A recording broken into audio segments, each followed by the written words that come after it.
ले लो हमारा दिन से मिलल बा। तू गाना गौला है को चाचा खाती की रंगदारी मिलल बा विरासत में। हम तो चाचा खाते रहे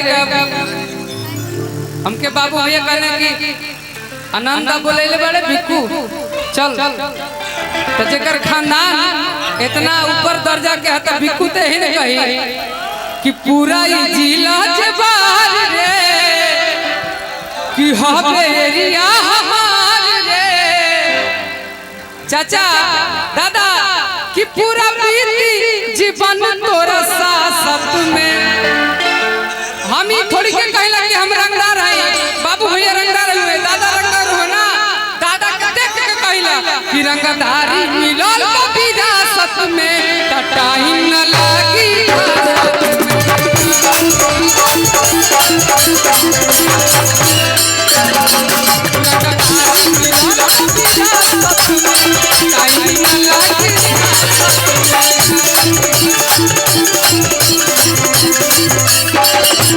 लेकिन ये हम आज जाने अपने चाचा को देखे तो भोजपुरी बहुत कम सुनते हैं, इनका सारा इंटरव्यू हिट है। इनको ये सुनाइए वाह वाह वाह वाह चलत रहे ये जरूर करो भैया भैया ये जरूर यहाँ से चल लाया सू और जात का शराब दे हाथ से चल लाया सू दिल में चुभा जो जाता दिल में चुभा जो जाता वो जान के साथ हम से चल लाया और जात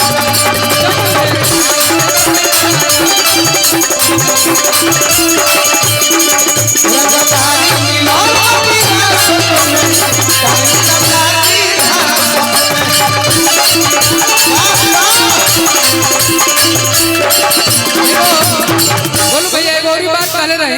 अरे कि हम डारी न कता ही मुंह से हम डारी न कता ही मुंह से अरे कि कट जिंदगी ई राइफल के धुएं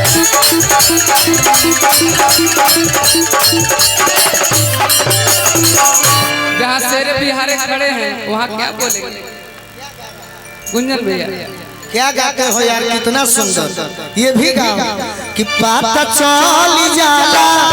पूरा संसार के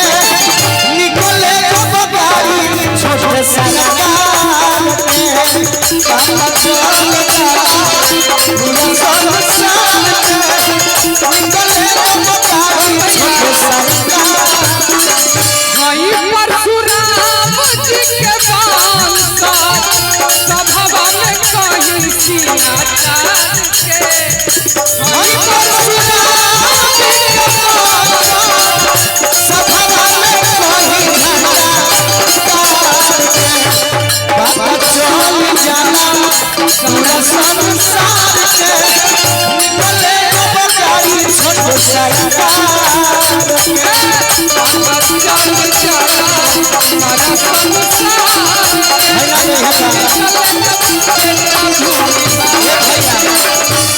इना नहीं है